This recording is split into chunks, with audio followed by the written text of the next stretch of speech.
A racist billionaire humiliates a black officer in front of a laughing crowd. But what he didn't know, she was recording. When the video leaks, his empire crumbles. And what she does next. Even the police chief didn't see it coming. Before we continue, I'd love to know, where are you watching from today? Comment below. The sky was still painted in soft blue and grey as dawn crept over the quiet streets of Brookside. The small suburban precinct stood half asleep, its brick walls humming with the faint buzz of vending machines and tired coffee makers. The world was just beginning to stir, but Officer Tameka Rhodes was already on the move. Inside the locker room, Tameka stood in front of the mirror, buttoning up her uniform with steady hands. Her badge, clean and polished, caught the pale morning light. Her posture was sharp, shoulders square, chin lifted, but her eyes told a different story, a silent heaviness behind them, like a soldier returning to the same battlefield again and again.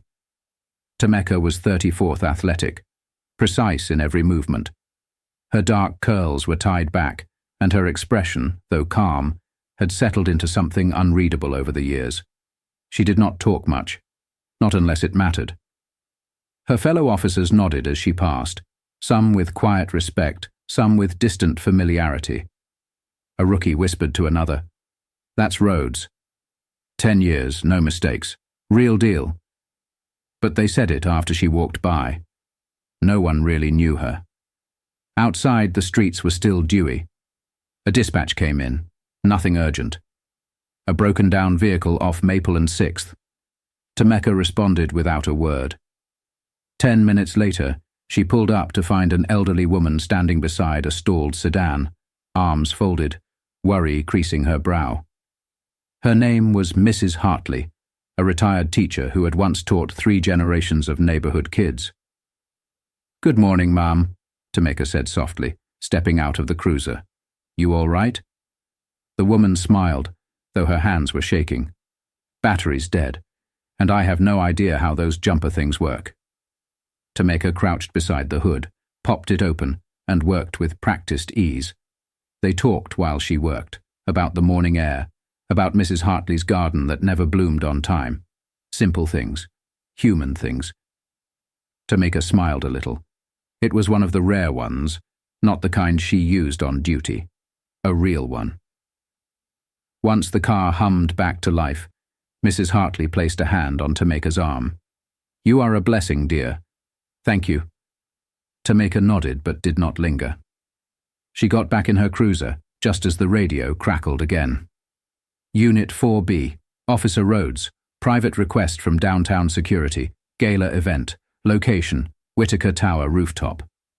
She sighed. Of course, Whitaker Tower. Expensive suits, champagne nights, and the kind of people who always looked through her instead of at her. Still, she replied, "On my way." As she drove, her gaze flicked toward the photo clipped beside the dashboard. A boy, maybe 15, smiling crookedly with a basketball under his arm. Jamal, her brother. His picture had been there every day for 10 years. Tameka had joined the force not because she trusted it, but because someone had to change it. Jamal had been wrongfully arrested at 17. The night it happened, she was supposed to pick him up. He never made it home, died in custody, no charges, no answers, just silence. Since then, every call, every shift, every ticket, it all carried the weight of him. She enforced the law not with pride, but with responsibility. To do it better than they did, to make the badge mean something. But it was getting harder. The world did not always see her as an officer. Sometimes it barely saw her as human. She missed being seen for her. Not the uniform, not the history, not the silence she wore like armor. Just her. As the city skyline came into view, sunlight hit the tall glass of Whitaker Tower. It glowed like gold. Everything about it screamed wealth, control, and detachment. Tameka pulled into the underground garage, took a deep breath, and adjusted her collar. Time to walk into a world that did not want her there. Again. The elevator ride was silent, Soft classical music played above Officer Tameka Rhodes, but she did not hear it. Her eyes watched the glowing numbers count up, floor by floor. She adjusted her belt, straightened her spine, and prepared herself for what was coming. This was not a neighborhood call. This was a performance, and she was the only one in uniform. When the doors opened, she stepped out into another world. Golden light from crystal chandeliers bounced off glass panels. Laughter mingled with the clink of wine glasses. Waiters in tuxedos glided through the crowd with silver trays. It was elegance at its peak, and at its coldest. Eyes turned to her instantly. Some looked confused, some curious, a few clearly annoyed. Tameka's boots clicked against the marble floor as she walked toward the check-in table. The man at the desk barely looked up. "Officer Rhodes," she said clearly. "Dispatch said you requested security assistance." He glanced at a clipboard. "Yeah, something about a loud argument earlier. Mr. Whitaker wanted it checked out, but it has been handled now. You can probably go." She did not move. "I will confirm with him directly." The man blinked, then shrugged and gestured toward the rooftop stairs. "Your choice. But be respectful. He is entertaining guests." Tameka nodded once and climbed the steps to the rooftop, where the party sparkled even more, like a floating island of wealth above the city. And there he was, Grant Whitaker, mid-40s, tall, expensive navy suit, neatly combed silver-streaked hair. He sat at a center table, legs crossed, whiskey glass in hand, laughing loudly with a group of equally polished men and women. Tameka approached with calm steps, not breaking posture. She waited for a pause in conversation before speaking. "Mr. Whitaker?" He looked at her. Then he blinked slowly, like she was a window smudge he had just noticed. His smile did not drop. It simply shifted. "I assume you are the cop they sent?" "Yes, sir. Responding to the report of a disturbance." He leaned back in his chair and raised his glass without standing. "You are a little late, officer. Crisis has passed. You can relax. Nothing to see here." There was a slight murmur at the table. Some chuckled politely. One woman looked away awkwardly. Tameka kept her voice even. "Still need confirmation, sir. Any witness statements would help." He exhaled through his nose. A dry laugh. Then he gestured to his guests. "You all hear any screaming? Any crime?" They all shook their heads. A few smiled weakly. Grant turned back to Tameka. "See? All taken care of. But while you are here, could you bring me another whiskey?" "Neat." There was a pause. Tameka did not move. Her face did not change, but something behind her eyes darkened. Not anger. Not surprise, just disappointment, that quiet, familiar sting. "I am not staff, sir. I am here as law enforcement." He raised an eyebrow. "You could have fooled me." Laughter. Quick, cheap laughter from people who wanted to stay in his favor. It did not last long, but it was loud enough, sharp enough. Tameka stood still for a moment, her hands at her side, her chest barely rising. She did not say a word. Then she turned and walked away, slow and steady, past rows of blinking lights and judgmental eyes. She heard someone mutter behind her, "Too sensitive. They all are these days." That word again, they. The badge on her chest felt heavier with every step. In the elevator, alone once more, Tameka leaned back against the wall. She did not cry. She did not curse. But her jaw clenched, not because she was surprised, because it had happened again. Tameka stepped off the elevator, ready to leave the building and forget the night. She had done her part, stayed calm, followed protocol. But just as the doors began to close, a security guard shoved his arm between them. "Mr. Whitaker needs you to come back," he said, avoiding her eyes. She stared at him. "He dismissed me." The man shifted uncomfortably. "He changed his mind, wants you to answer for an interruption to his event." His words. Tameka said nothing. She just stepped out. Her steps were slow now, not from hesitation but from exhaustion, a different kind of tired, the kind that soaked into your bones after 1,000 small wounds. She followed the guard into the ballroom, where the gala had moved indoors. Music drifted from a live quartet in the corner. Glittering lights hung above tables set with wine glasses and crystal chandeliers. But every inch of that beauty felt like glass, fragile and fake. Grant Whitaker was already holding court at the front of the room. He stood now, dramatically, arms open like a showman. His voice echoed across the hall. "Ah, there she is, our special guest from the force. I had her brought back down. We were just dying to know if the city sends all their officers to investigate imaginary crimes." Laughter rippled through the room. Tameka walked forward slowly. Every head turned. Whispers floated like smoke. Why is she back? Did something happen? I bet she overreacted. Grant stepped toward her, holding a microphone now. "Tell me, Officer Rhodes, do you often interrupt private events just to feel important?" The room went quiet, waiting. Tameka stood tall, hands behind her back. Her voice was even. "I was dispatched based on a reported disturbance, standard protocol." He grinned. "Well, thank you for your service. Though next time, perhaps remember, this is not a street corner. This is Whitaker Tower." A few claps, hesitant, nervous. People trying to figure out whether it was safe to laugh. Then he said it. "I mean no offense, of course, but perhaps if you spent more time learning the difference between real threats and rich parties, and less time pretending you are more than just a uniform, we could all get back to enjoying ourselves." That one landed hard. Tameka stood frozen, not out of fear, but because she knew every word spoken now would echo far louder than it should. She could feel the stares digging into her back. She could feel the quiet hum of cameras, phones recording. No one stepped forward. No one said a word in her defense.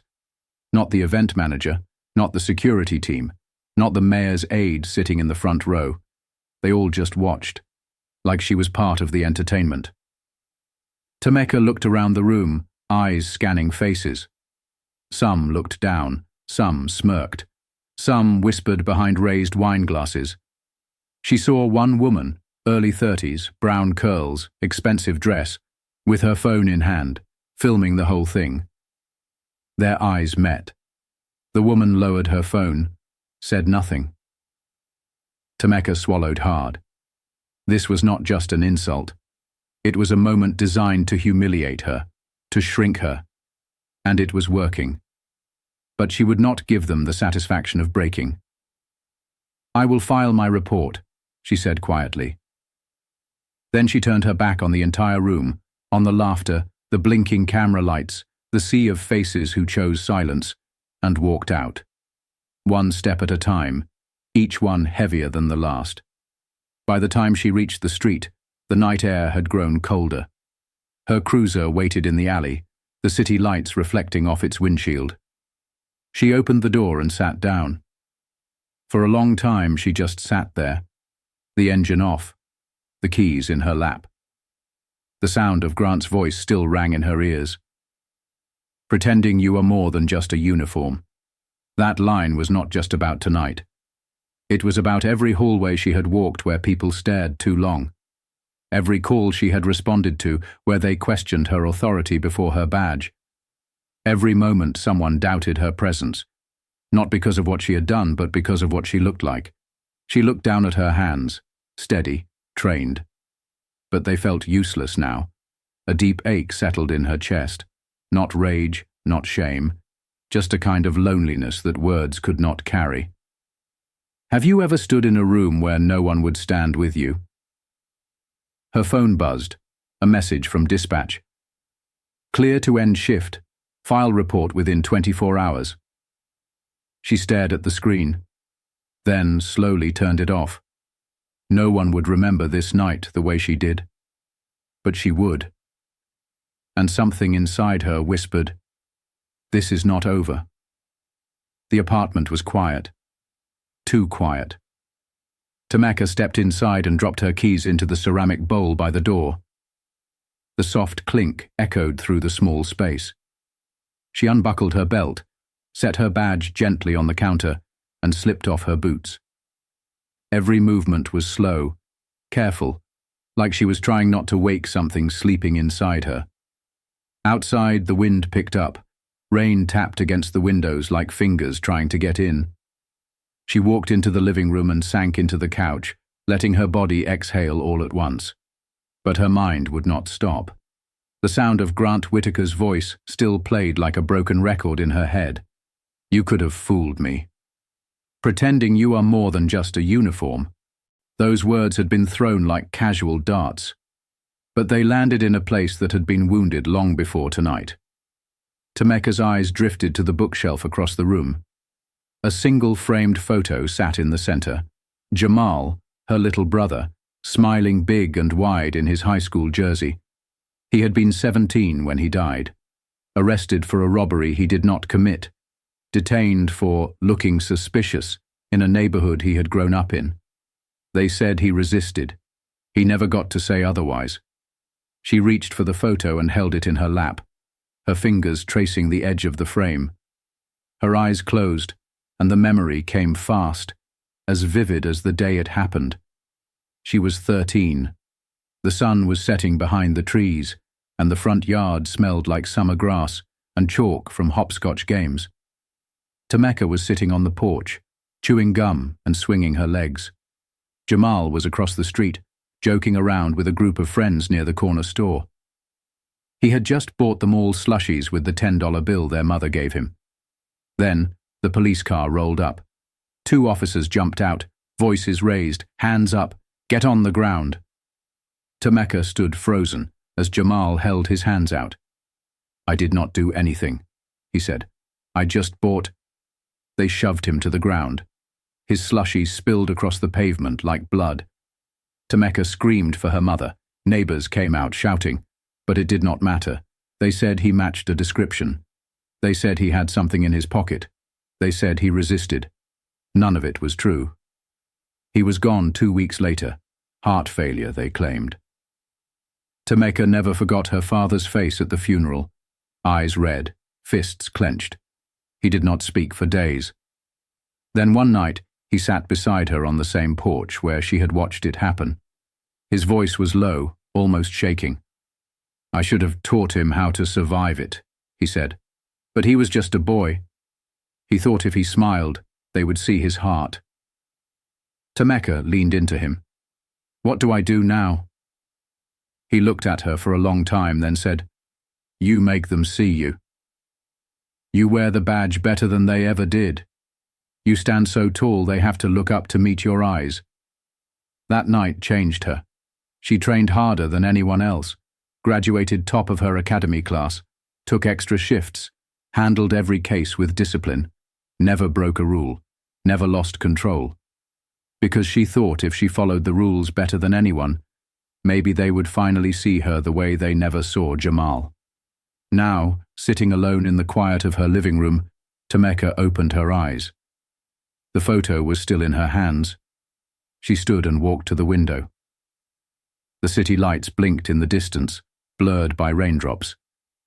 "I did everything right," she whispered. The weight of that truth sat heavy in her chest, and still, it had not been enough.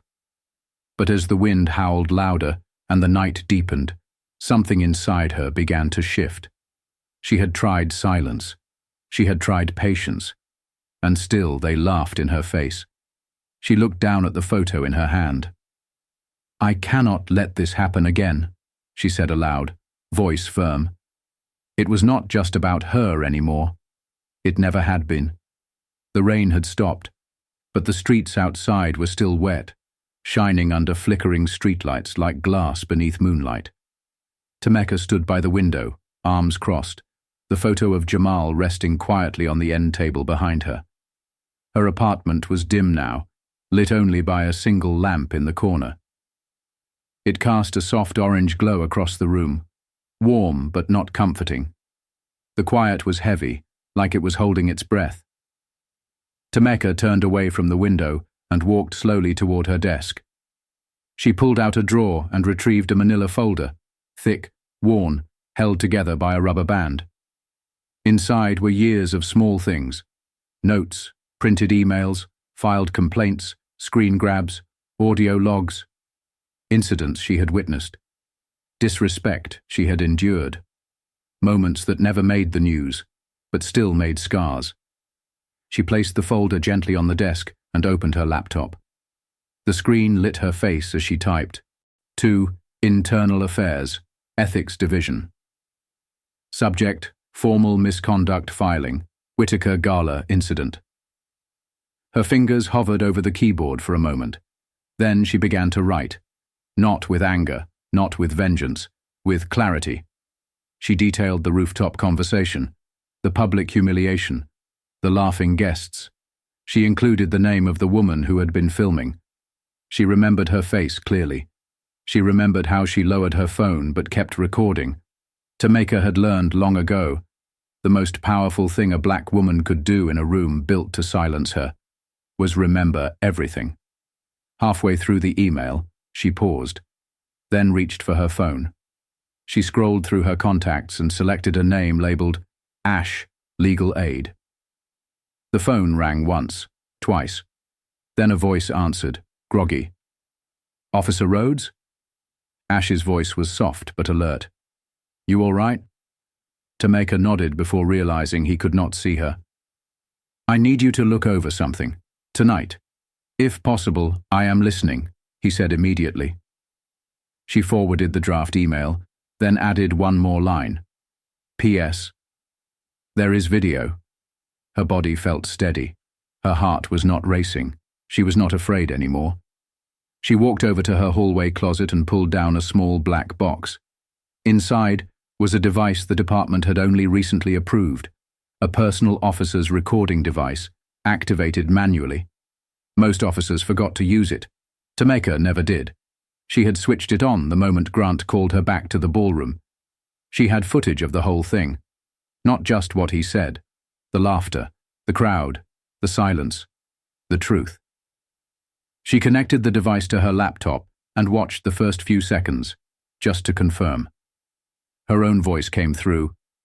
I was dispatched based on a reported disturbance. Then Grant's reply.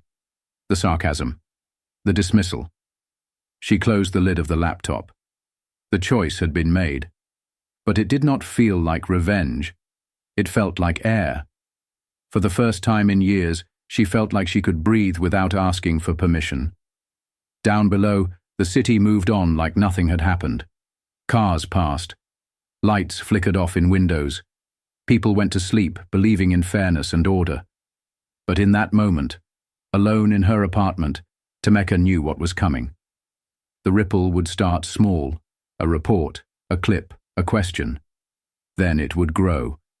And this time, when the world looked her way, she would not look down. She walked back to the window, watching the clouds shift above the skyline. They did not know yet, but change was coming, quietly, powerfully, just like her. The press conference was packed. Reporters filled every seat in the chamber at City Hall. The air buzzed with low chatter, camera shutters clicking, and the sharp glow of live stream lights. The mayor stood at the podium, flanked by senior city officials and members of law enforcement. But every eye in the room was fixed on the figure standing just behind him. Officer Tameka Rhodes. Her uniform was pressed, her posture firm. No smile, no fear, only focus. She stood tall, not out of pride, but because she had earned this space, not as a favor, not as a gesture, as a right. The mayor adjusted the microphone. Thank you all for being here. This morning, the Office of Internal Affairs, in partnership with the Ethics Division, concluded its review of last week's incident at Whitaker Tower involving Officer Tameka Rhodes and Mr. Grant Whitaker. What began as a private complaint has revealed behavior that does not reflect the standards of this city. He stepped aside. A man in a grey suit, Director Alan Brewer from Internal Affairs took the podium. In recent years, we have worked hard to rebuild public trust between law enforcement and the communities we serve. That trust is not one-sided.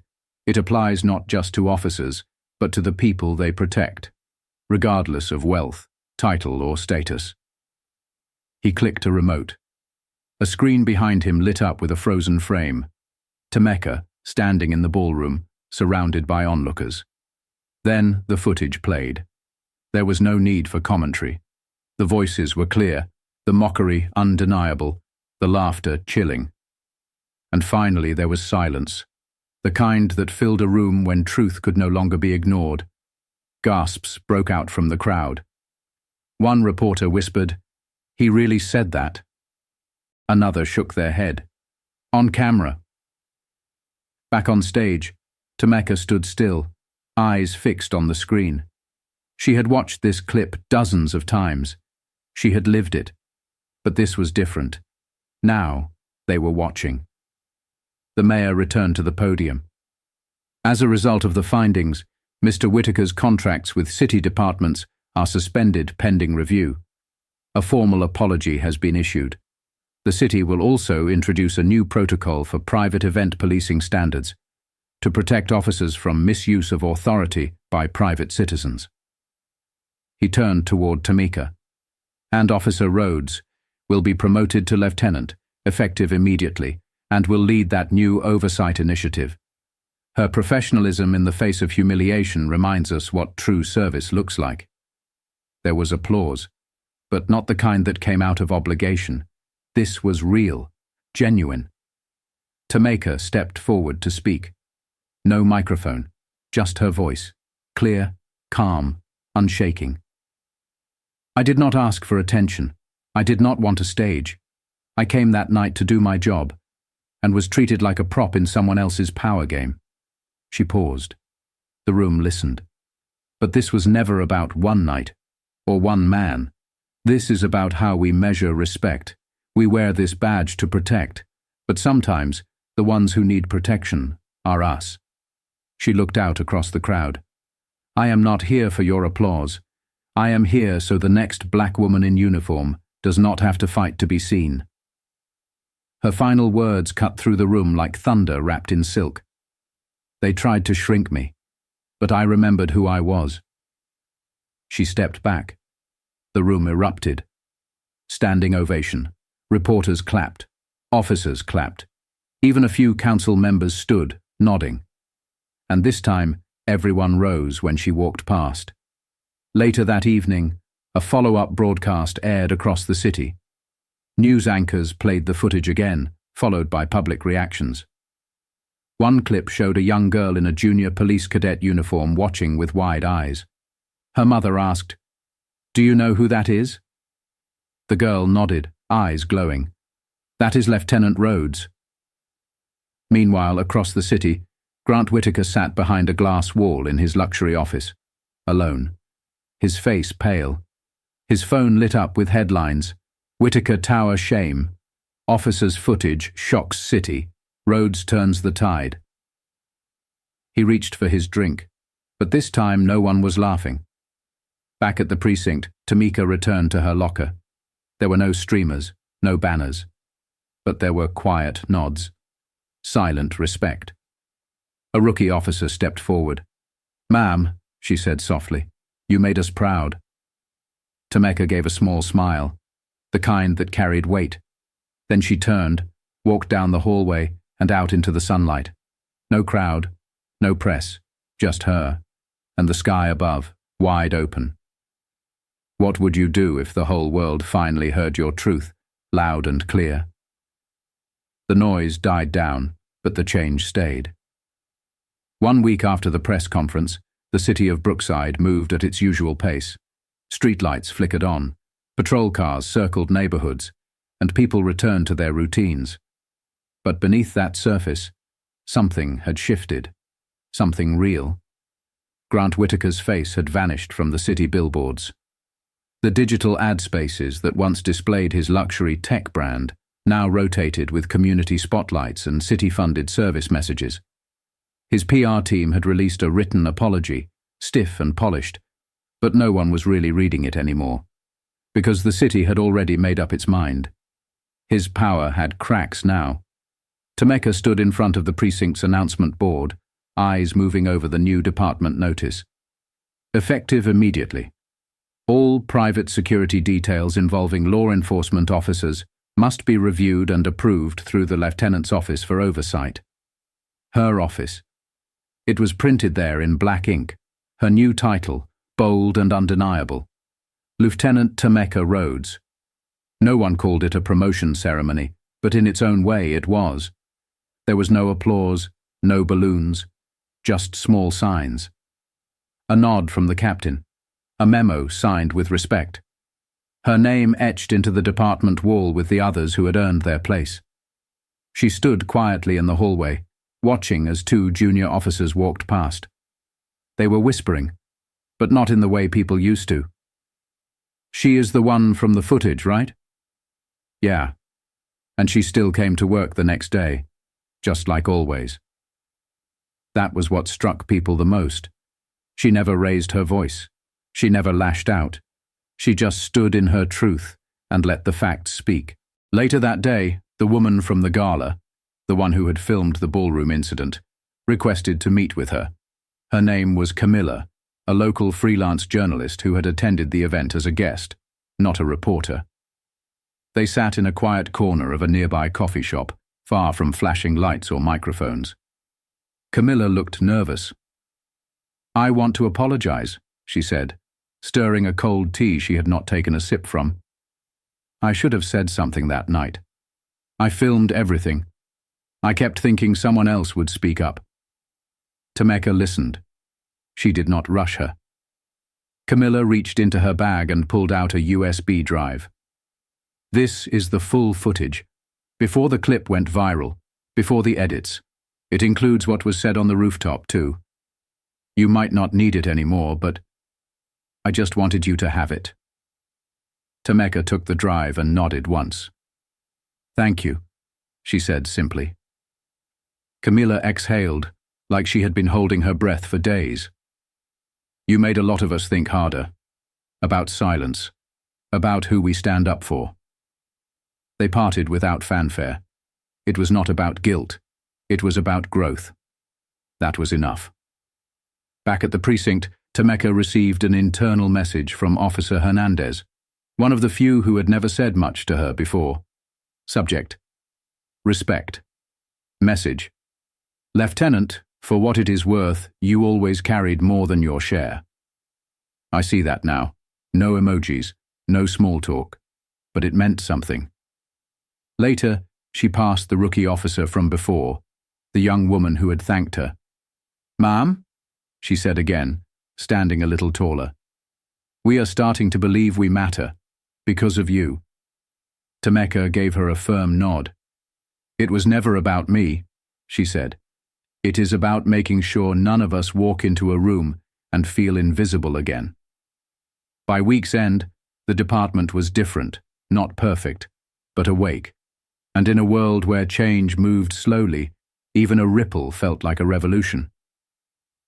The sun was just beginning to set, stretching long gold lines across the rooftops of Brookside. Tameka sat on her front porch, a cup of warm tea in her hands.